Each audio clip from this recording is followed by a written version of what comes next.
Sabda Rasulullah Sallallahu Alaihi Wasallam berkaitan dengan hati ini, ala inna fil jasadi mudghatan idza saluhat saluhal jasadu kullu wa idza fasadat fasadal jasadu kullu ala wahyal qalb. Sabda Rasulullah Sallallahu Alaihi Wasallam, ketahuilah, ingatlah bahwa sesungguhnya di dalam tubuh manusia itu, di dalam badan kita ini terdapat satu gumpal daging, yang mana apabila satu gumpal daging itu baik, maka semua anggota tubuh semuanya menjadi baik. Dan apabila satu gumpal daging itu buruk, rusak, maka semua jasad kita, tangan kita, kaki kita, kepala kita, mulut kita, hidung kita, mata kita, telinga kita, semuanya rusak.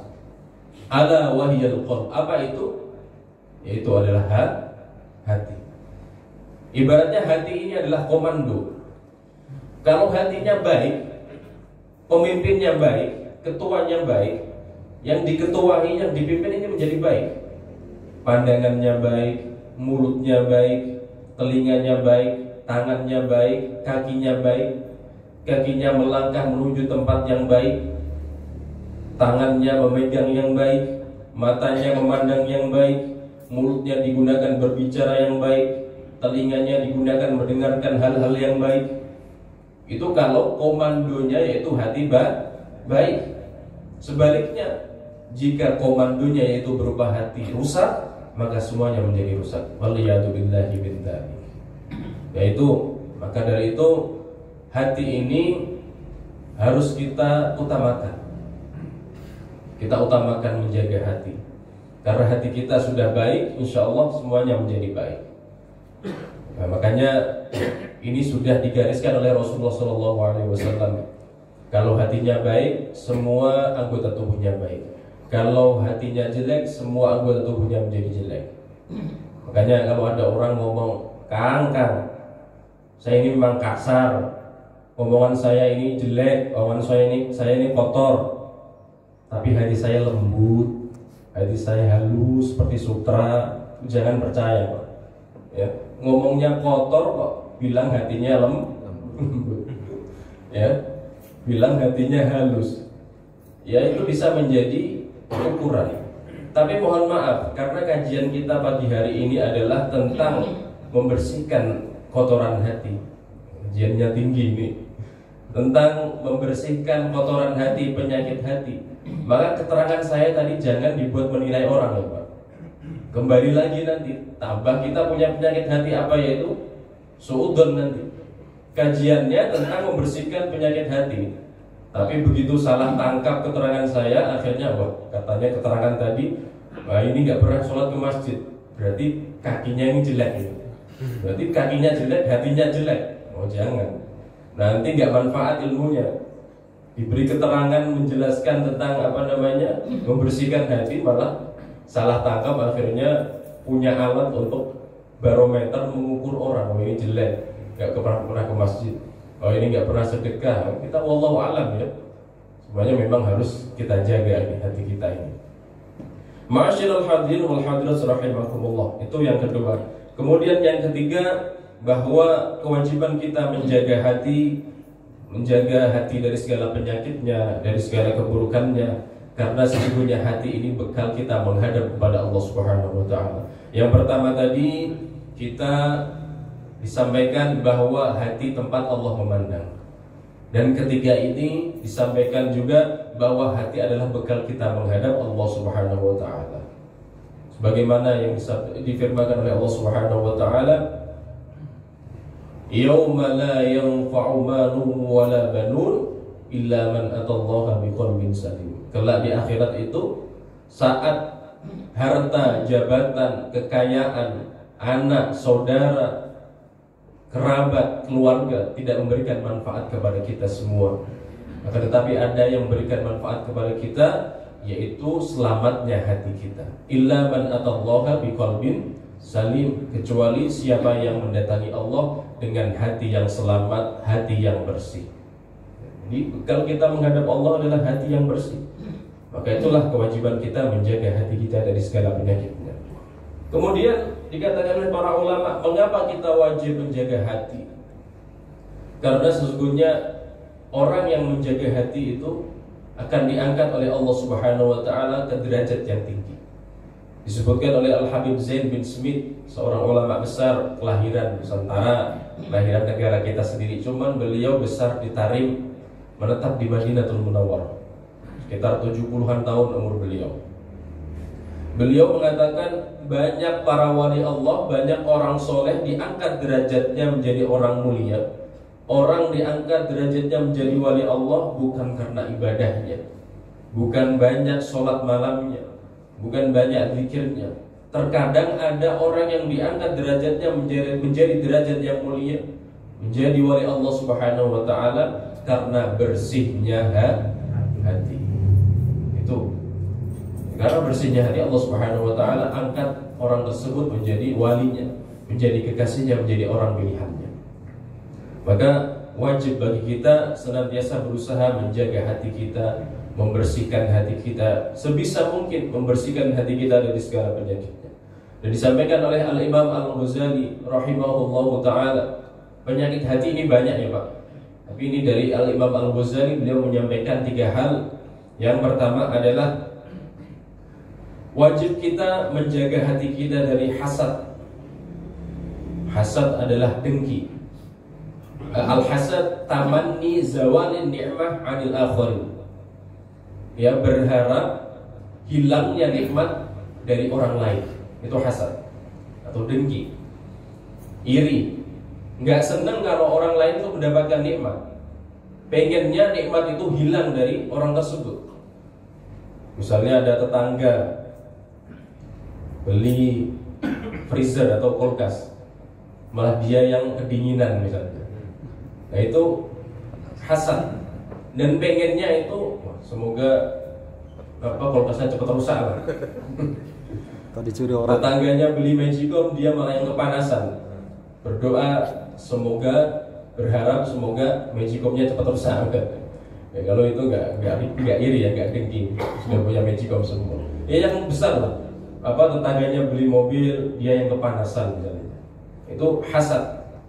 Tamanni zawalin ni'mah 'alil akharin, berharap hilangnya nikmat dari orang lain. Gak senang kalau orang lain mempunyai nikmat, gak senang orang lain senang, gak senang melihat orang lain itu bahagia. Itu hasad. Kemudian kata Imam Ghazali juga kita harus menjaga riya, menjaga diri dari riya, menjaga hati dari riya. Riya ini kalau kita sebut saja pamer ya Pak. Tapi menurut ulama banyak sekali definisinya, banyak sekali. Perbedaan ulama dalam mendefinisikan riya itu banyak sekali. Yang paling kita ketahui adalah kita melakukan sesuatu, khususnya ibadah, kebaikan atau amal soleh, agar kita dilihat dan dipuji manusia. Itu riya.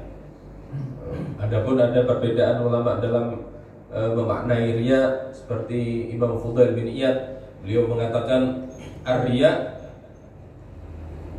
tarkul amal li ajlin nas, meninggalkan amal karena manusia. Misalnya, saya nggak mau sholat di masjid lah, nanti saya dikira ahli ibadah, ya riya. Tolong sedekah saya nggak usah ditulis ya, takut dipuji orang. Itu riya, tarkul amal li ajlin nas. Sebaliknya, al-amal li ajlin nas syirkun, beramal untuk manusia itu syirik, syirik kecil, ya, menyekutukan Allah tapi syirik kecil. Itu definisi dari Imam Fudail bin Iyad. Tapi yang kita ketahui, yang sering kita gunakan riya adalah berbuat, beramal, beribadah, melakukan sesuatu untuk dilihat orang, dipuji orang. Adapun perbedaan itu nggak perlu kita permasalahkan. Nah ini Imam Ghazali memerintahkan kepada kita agar kita menjaga hati kita dari riya ini. Karena bahaya, riya itu dekat dengan syirik, menyekutukan Allah Subhanahu wa taala. Kemudian juga beliau mengatakan salah satu penyakit hati yang perlu kita obati, penyakit hati yang perlu kita sembuhkan atau menjaga hati kita dari penyakit hati tersebut adalah bangga diri, al-ujub, at-takabbur. Ya, ujub itu bangga diri, atau takabbur, sombong. Itu harus kita jaga. Artinya kita hilangkan, kita sembuhkan, kita obati penyakit tersebut dari hati kita. Karena apa yang kita punya ini, ya, kita terbuat dari apa, dan ketika meninggal jadi apa. Ketika hidup pun kita punya apa, nggak ada yang bisa kita sombongkan, nggak ada yang kita banggakan. Maka untuk apa kita sombong? Untuk apa kita ujub? Untuk apa kita berbangga diri? Padahal asalnya apa kita, nanti kita meninggal menjadi apa? Kalau kita mau merenungi itu, kita nggak akan bisa sombong. Atau malulah kita mau sombong itu. Kita diciptakan dari apa? Sumbernya dari mana, keluarnya dari mana kita ini, ya, masuknya kemana dan jadi apa? Kayaknya kita akan malu untuk sombong, apalagi sombong kepada orang lain. Sama-sama Pak, ya. Jadi insya Allah jika merenungi dari apa penciptaan diri kita ini, keluarnya dari mana, nanti mati menjadi apa, insya Allah kita nggak akan sombong. Itulah 3 penyakit hati yang disampaikan oleh Imam Ghazali agar kita senantiasa menjaga hati dari penyakit-penyakit hati tersebut. Sombong ini luar biasa. Kadang kita nggak merasa, ya, nggak merasa. Ini mohon ya, kita ini ketika mendapatkan kenikmatan oleh Allah Subhanahu Wa Taala berupa misalnya istiqomah dalam ibadah, senang ke masjid, senang mengikuti kajian, senang mengikuti ta'lim, senang menghadiri majelis. Jangan sampai nikmat ini menjadi suatu hal yang menjadikan kita sombong. Contoh misalnya, kita diberikan oleh Allah Subhanahu Wa Taala taufik hadir di majelis ilmu, diberikan oleh Allah Subhanahu Wa Taala taufik untuk senantiasa berjamaah di masjid atau musola. Maka jangan sampai kita melihat orang yang belum mendapatkan taufik seperti kita, jangan memandang mereka lebih rendah dari kita. Seperti yang disampaikan di awal tadi, jangan sampai kita menilai, oh ini nggak ke masjid, berarti hatinya kotor, hatinya rusak. Jangan sampai. Akhirnya apa? Yang awalnya taufik menjadi adab. Yang awalnya adalah taufik hidayah dari Allah Subhanahu Wa Taala, kenikmatan dari Allah Subhanahu Wa Taala, malah menjadi nikmah, menjadi azab, menjadi siksa bagi kita. Jadi gitu ya Pak. Semuanya yang bisa hadir di masjid ini, di musola ini, tetap bersyukur kepada Allah Subhanahu Wa Taala bahwa ini adalah taufik dari Allah. Bukan karena kekuatan kita. Kita ke masjid ini, ke musola ini karena taufik Allah. Ya. Kalau dibandingkan dengan anak-anak yang lebih muda, logikanya kan harusnya anak muda yang lebih semangat ke masjid, ke musola. Tapi nyatanya banyak bapak-bapak yang tua, kiai-kiai yang tua datang ke masjid. Kira-kira logikanya itu karena kekuatan atau karena taufik? Taufik Allah. Jadi kalau itu pemberian Allah, taufik pertolongan Allah, lalu apa yang kita banggakan, yang kita sombongkan? Maka sama saja ketika kita melihat saudara kita yang belum bisa ke masjid, belum bisa ke musola ini, belum bisa mengikuti kajian ini, atau kajian di mana saja, di masjid mana saja, jangan pernah kita memandang rendah mereka. Ma'asyiral hadirin wal hadirat rahimakumullah. Pernah diceritakan di zaman Nabi Musa kalimullah alaihi salatu wassalam, beliau ketika bermunajat kepada Allah Subhanahu Wa Taala, beliau mendapatkan dari Allah Subhanahu Wa Taala satu wahyu. Allah Subhanahu Wa Taala berfirman, wahai Musa, besok kau kembali kepadaku, bermunajat kepadaku. Ketika kau kembali ke sini, bawalah makhluk yang kau anggap paling rendah, yang engkau anggap paling hina atau lebih hina darinya. Minimal kau lebih baik darinya. Baik ya Allah. Kemudian Nabi Musa kembali mencari, melihat satu persatu orang yang lewat. Kira-kira mana orang atau makhluk yang dianggap beliau lebih rendah dari beliau yang akan dibawa bertemu Allah Subhanahu Wa Taala. Melihat ahli zina, wah ini dosa besar ini, ahli zina, pasti ini lebih hina dari ini yang aku akan bawa kepada Allah Subhanahu Wa Taala. Akan tetapi beliau kembali berpikir, ini ahli zina memang ahli zina, dosa besar, minal kabair. Tapi bisa jadi nanti bertobat kepada Allah Subhanahu wa taala, diampuni semua dosanya, diangkat derajatnya oleh Allah Subhanahu wa taala. Dan aku belum tentu istiqomah di jalan Allah. Maka beliau berlalu, berarti ini bukan orang paling ini. Ketemu pencuri, ketemu koruptor, ketemu begal, dianggap wah ini paling hina, lebih hina dariku. Minimal aku lebih baik darinya. Aku gak pernah begal, gak pernah nyuri. Nabi Musa misalnya gitu kan, berarti ini lebih hina darinya. Tapi beliau kembali berpikir, apakah dia akan selamanya seperti ini? Bisa jadi suatu ketika dia bertobat kepada Allah Subhanahu wa taala dan diangkat derajatnya oleh Allah Subhanahu wa taala. Maka beliau kebingungan, tidak bisa menemukan siapa yang pantas dibawa kepada Allah Subhanahu wa taala. Beliau kebingungan mencari orang atau makhluk yang lebih rendah dari beliau.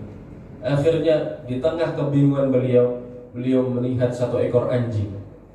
Anjingnya ini kotor, penyakitan, apa bahasa Jawanya itu, hudikan, ya kurang, udis. Seketika Nabi Musa ngomong, wah ini pasti yang dikehendaki Allah ini.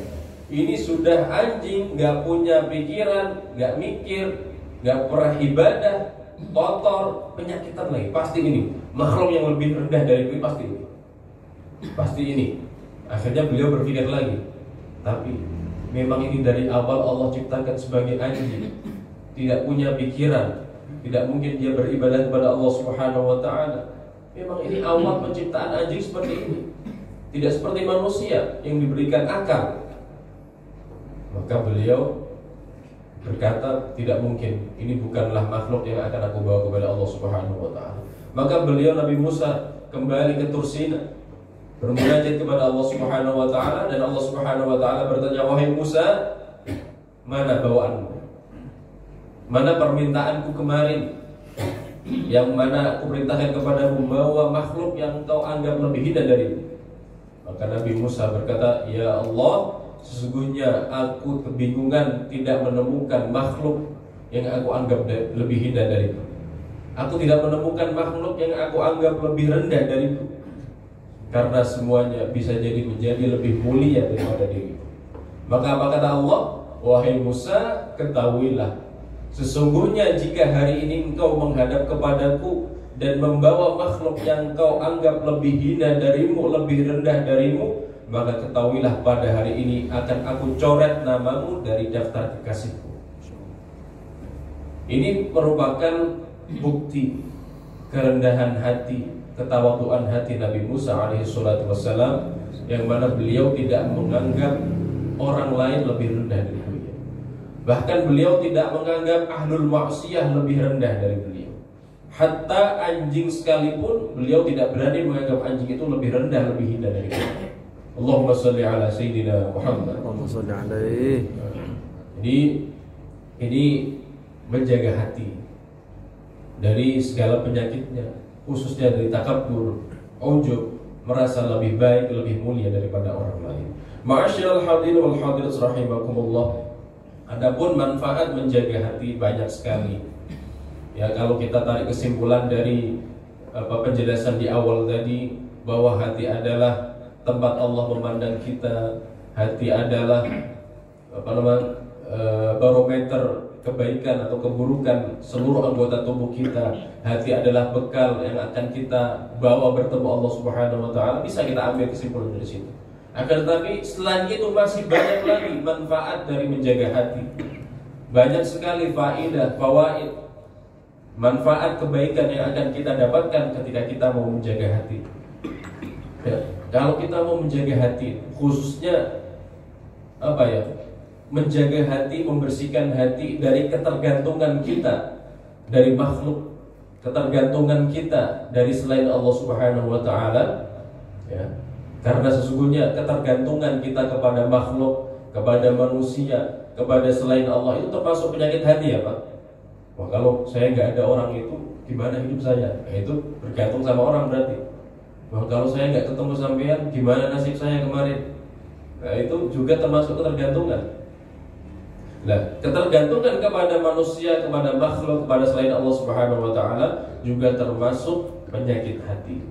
Dan ketika kita bisa membersihkan hal itu, penyakit hati kita yang berupa ketergantungan kita kepada selain Allah Subhanahu wa taala, ketergantungan kita kepada makhluknya Allah Subhanahu wa taala, dan bisa membersihkan hati kita dari segala penyakitnya, maka yang terjadi adalah Allah Subhanahu wa taala akan menganugerahkan hal yang besar kepada kita. Salah satunya misalnya ini, orang yang suka menjaga hati itu gak memiliki rasa takut kepada siapapun kecuali Allah Subhanahu wa taala. Justru Allah Subhanahu wa taala menjadikan dia wibawa atau menjadikan makhluk itu takut kepada orang tersebut. Ya, orang itu kalau suka menjaga hati, membersihkan hati, mensucikan hati dari segala penyakit hati, khususnya dari rasa takut kepada manusia, maka Allah Subhanahu wa taala akan menjadikan makhluk lain takut kepadanya. Bukan takut ini dalam artian takut terus lari, bukan. Ini hanya simbolis ya, hanya lugawi saja.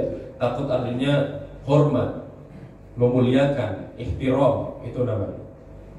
Seperti yang terjadi, seperti misalnya kita ambil contoh kekasih Allah Subhanahu wa taala banyak sekali ya.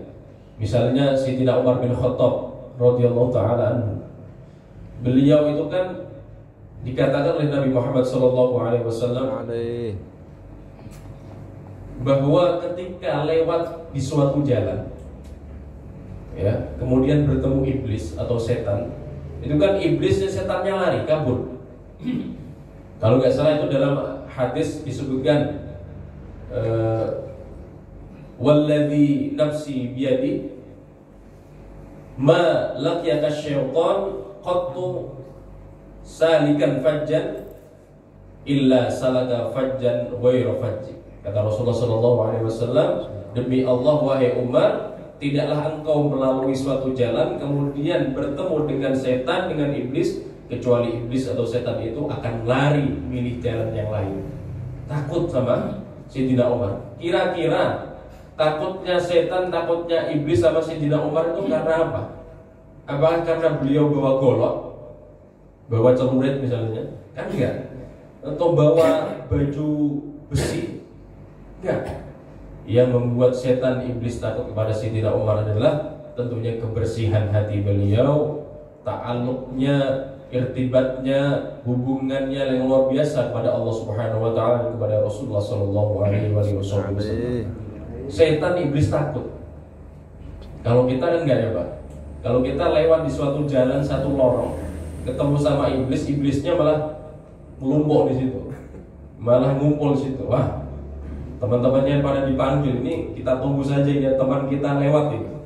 Malah kita ditunggu ya. Beda dengan iblis Sayyidina Umar tadi. Ketika beliau lewat di satu jalan, iblis sama setan kabur, lari, milih jalan lain, putar balik. Kata mereka, wah ada Umar, daripada urusannya panjang ini kita putar balik saja. Beda dengan kita, karena kita masih perlu membersihkan hati. Ma'asyiral hadirin wal hadirat rahimakumullah. Begitulah para aulia Allah, para kekasih Allah, orang-orang soleh. Bahkan dikatakan nafasnya orang soleh saja itu bisa membakar setan. Nafasnya orang soleh itu membakar setan, belum zikirnya, belum doanya. Maka dalam beberapa kesempatan itu ada riwayat seorang, banyak sekali ya, Habib Umar bin Hafid, ya, Habib Anis Al-Habsyi Solo, masyhur ceritanya itu masuk ke suatu tempat, ya masuk ke suatu tempat belum ngapa-ngapain, belum berdoa, dimintai kan ada orang punya toko kan, punya toko atau rumah, undang Habib Anis Al-Habsyi, cucu dari Sahibul Maulid, cucu dari seorang ulama besar. Habib Anis diminta untuk berdoa atau mendoakan mungkin toko yang akan dibuka ya. Belum sampai beliau itu berdoa, baru masuk toko itu terdengar jeritan-jeritan yang konon adalah jin. Takut kabur sama melihat beliau. Itu baru beliau masuk, belum berdoa. Itu dikatakan nafasnya orang soleh itu membakar setan. Setan itu lari. Beda dengan nafas kita. Kita lari dari orang kan karena bau kan? Bukan karena nafasnya membakar kita. Ya, inilah orang-orang soleh pilihan Allah Subhanahu wa taala. Beliau tidak takut kepada kepada makhluk, tidak takut kepada selain Allah Subhanahu wa taala, akan tetapi yang ditakuti hanyalah Allah Subhanahu wa taala. maka Allah jadikan makhluk itu takut kepadanya. Habib Umar bin Hafid itu luar biasa lagi. Ketika berdakwah di Afrika, di pedalaman Afrika ya, sering beliau ke sana. Pernah terjadi itu, beliau sudah diperingatkan oleh orang-orang di sana, wahai Habib, jangan kau masuk hutan ini pedalaman, masih banyak binatang buas. Benar, ternyata naik mobil ini. Ketika beliau berangkat, dicegat sama seekor singa besar. Beliau diperingatkan jangan pernah membuka jendela, tapi beliau malah membuka jendela. Dan apa kata beliau? Wahai singa, ketahuilah kami utusan Rasulullah untuk berdakwah di sini. Beliau ambil pisang dikasih ke singa, malah dimakan. Baru kali ini ada singa makan pisang. Berkatnya wali Allah Subhanahu wa taala. Banyak itu disampaikan juga oleh Al-Habib Jindan. Sama persis dengan ceritanya Al-Habib Umar bin Hafid. Ada seorang ulama dai berdakwah di pedalaman Afrika bersama beberapa para sahabatnya. Ketika masuk ke dalam pedalaman Afrika tersebut, tiba-tiba mereka bingung. Karena apa? Tersesat, tidak menemukan jalannya. Akhirnya datanglah seekor singa. Kemudian ulama tadi, dai tadi menepuk kepalanya singa. Kemudian singanya berjalan seolah-olah memberikan jalan, menunjukkan jalan kepada para pendakwah tadi. Orang yang mengikuti beliau atau sahabat beliau ini kaget. Mereka ini ketakutan, kaget sama ulama tadi. Kok bisa singa ini malah berjalan menunjukkan jalan untuk ulama tadi? Maka apa kata beliau? Apakah kalian tahu rahasianya? Kata ulama tadi, Nahnu aslahnal batin fa khawfana al-asad. Fa antum aslahtumuz zahir fa khiftumul asad. Tahu rahasianya kenapa ini singa kok takut kepada saya? Karena saya atau kami fokus membersihkan batin kami, fokus membersihkan hati kami. Hasilnya adalah singa takut kepada kami. Sedangkan kalian fokus memperhatikan, membersihkan atribut, membersihkan fisik, membersihkan zahir kalian, tubuh kalian, lupa membersihkan hati kalian, maka yang terjadi hasilnya adalah fakhiftumul asad, kalian yang takut kepada singa. Jadi salah satu manfaat, faidah kita membersihkan hati kita adalah Allah menjadikan kita wibawa di depan makhluknya. Bukan berarti kita mau mencari wibawa ya Pak, bukan. Semuanya tujuannya adalah taqarrub ila Allah, kita bersihkan hati karena Allah Subhanahu wa taala. Banyak kalau kita berbicara soal wali Allah versus jin itu banyak sekali ya. Kalau para hadirin hadirat Bapak Ibu pernah baca manaqib Syekh Abdul Qadir Al-Jilani, itu ada seorang anak yang kerasukan jin ya. Sudah diruqyah kemana-mana nggak mempan. Ya, didatangkan ustadz ini nggak mempan, kiai ini nggak mempan. Kemudian orang kampungnya sowan ke Syekh Abdul Qadir Al-Jilani. Wahai Syekh, ini warga kami ada yang sudah lama sekali kerasukan jin. Gimana solusinya? Apa kata Syekh Abdul Qadir Al-Jilani? Bilang aja di telinga anak yang kerasukan jin tadi, bilang seperti ini. Wahai jin, Abdul Qadir nyuruh kamu pergi. Kalau kamu nggak pergi, kamu hancur sempurna-purna. Kemudian orang tadi kembali dan berkata di telinga anak yang kerasukan jin tadi, ya Khalis, Abdul Qadiril mukim bi Baghdad yaqulu la ta'ud tahli. Kata orang tadi berkata sesuai pesan Syekh Abdul Qadir Al-Jilani, jin tadi namanya Khalis. Jin tadi namanya Khalis, seperti khunnas ya. Khalis yang bersembunyi dalam jiwa. Kata orang tadi, wahai Khalis, jin namanya Khalis, Syekh Abdul Qadir yang ada di Baghdad bilang kepadamu, kamu pergi ya, jangan kembali ke tubuh anak ini sebelum kamu hancur sehancur-hancurnya. Kemudian jin itu pergi. Itu baru dikasih aba-aba seperti itu saja ketakutan. Itu kalau orang fokus menjaga hatinya, fokus menjaga hatinya dari penyakit, fokus membersihkan hatinya dari penyakit, dari kotoran-kotoran. Yang kita dapatkan adalah anugerah yang luar biasa dari Allah Subhanahu wa ta'ala. Ma'asyiral hadirin wal hadirat rahimakumullah. Jam Kapan? Jam berapa? Lewat berapa 5 kan?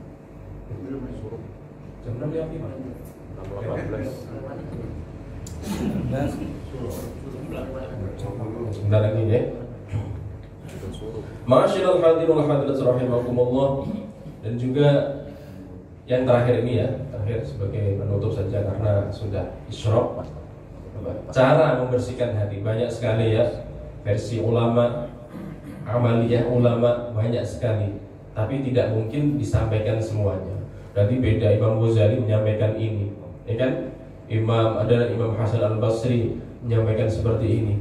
Ada ulama lain lagi menyampaikan cara membersihkan hati dengan cara yang lain, banyak sekali. Akan tetapi kita ambil beberapa saja. Salah satunya cara membersihkan hati adalah perbanyak zikir kepada Allah Subhanahu wa ta'ala. Salah satunya cara zikirnya adalah membaca Al-Quran. Maka dari itu di sini ada rutinitas ta'lim Al-Quran bersama Ustaz Ali Miftahuddin. Diikuti ya Pak Bu, diikuti, karena itu bekal kita menghadap Allah Subhanahu wa ta'ala. Kita ikuti kajian beliau, karena membaca Al-Quran di masa tua itu nikmat.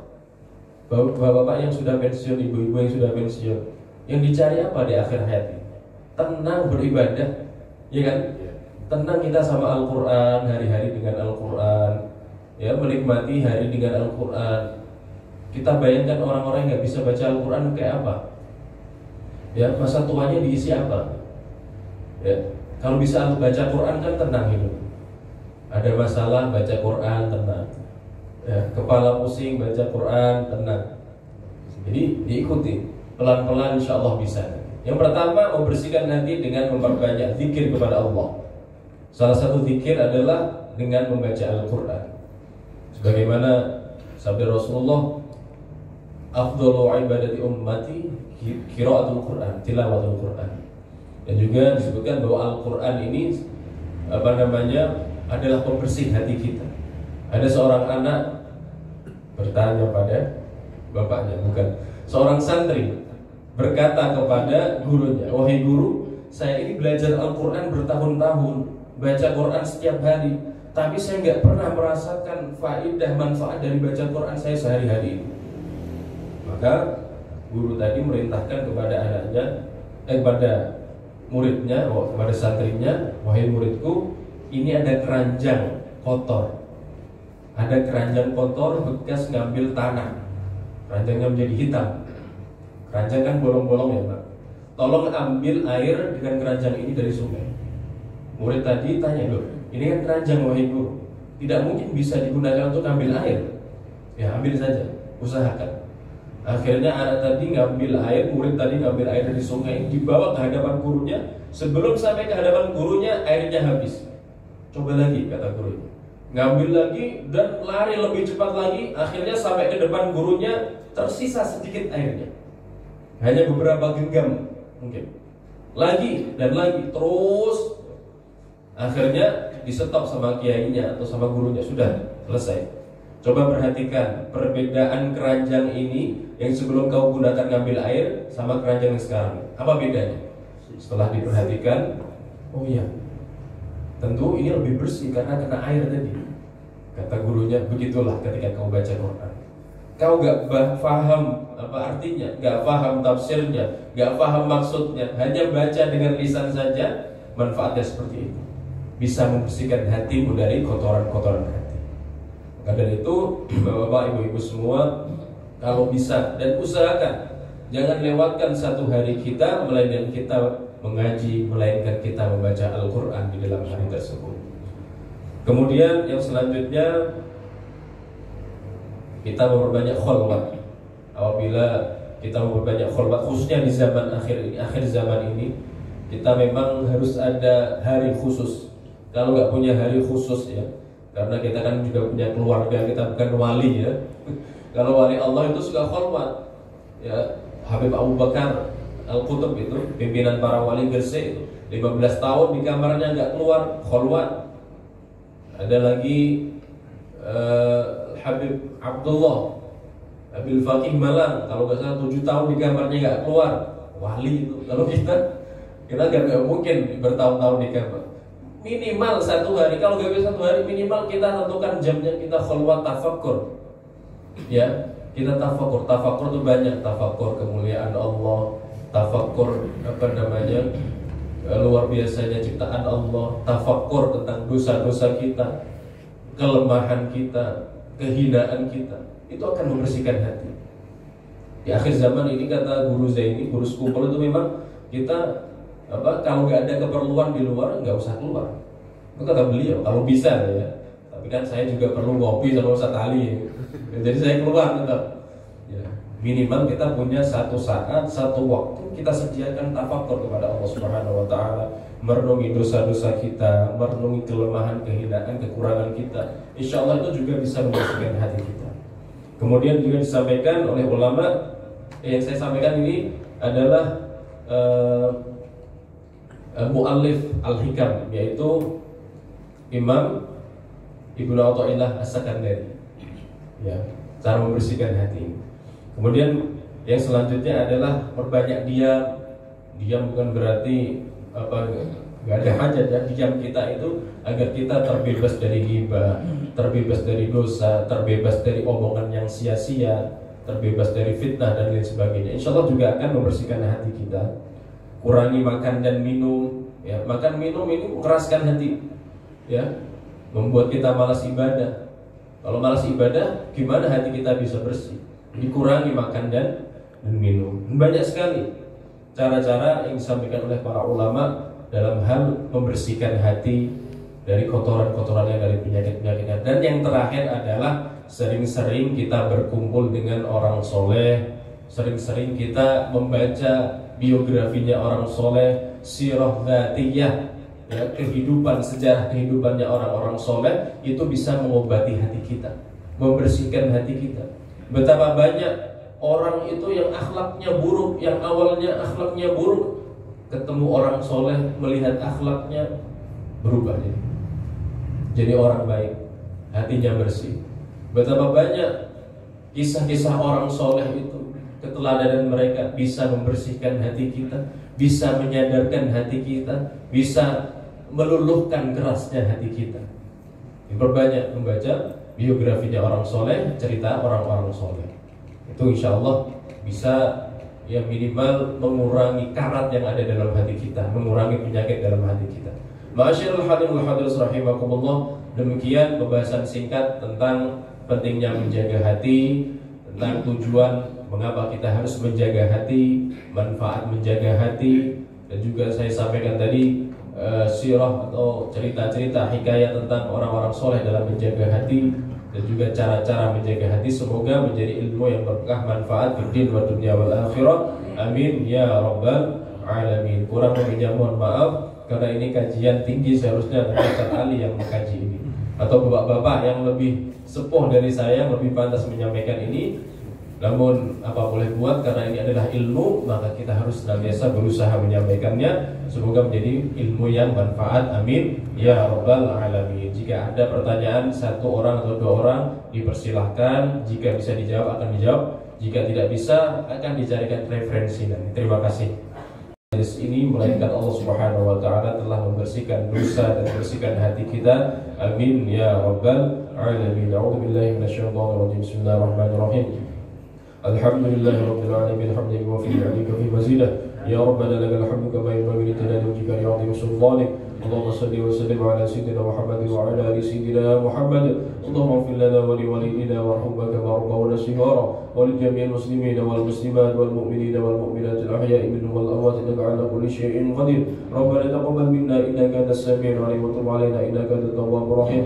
Allahumma anfa'na bima 'allamtana wa 'allimna ma yanfa'una fid din wad dunya wal akhirah bi rahmatika ya arhamar rahimin. Allahumma arzuqna 'ilman nafi'a wa rizqan wasi'an mubarakan wa 'amalan mutaqabbala bi rahmatika ya arhamar rahimin. Allahumma ij'alna wa auladana wa dhurriyyatina min ahli al-'ilmi wal khair wa ahli al-Qur'an was salamah wal istiqamah wa la taj'alna wa iyyahum min ahli syarri wa dhair bi rahmatika ya arhamar rahimin. Allahumma barik lana fi Rajab wa Sya'ban wa ballighna Ramadan ya Allah biha ya Allah biha ya Allah bi husnil khatimah. Rabbana atina fid dunya hasanatan wa fil akhirati hasanatan wa qina adzabannar. Sallallahu ala sayyidina Muhammadin wa ala alihi washabbihi ajma'in. Subhana rabbika rabbil izzati amma yasifun wa salamun ala al mursalin walhamdulillahi rabbil alamin. Taqabbalallahu minkum. Inna lillahi wa inna ilaihi raji'un. Allahumma shalli ala sayyidina Muhammad.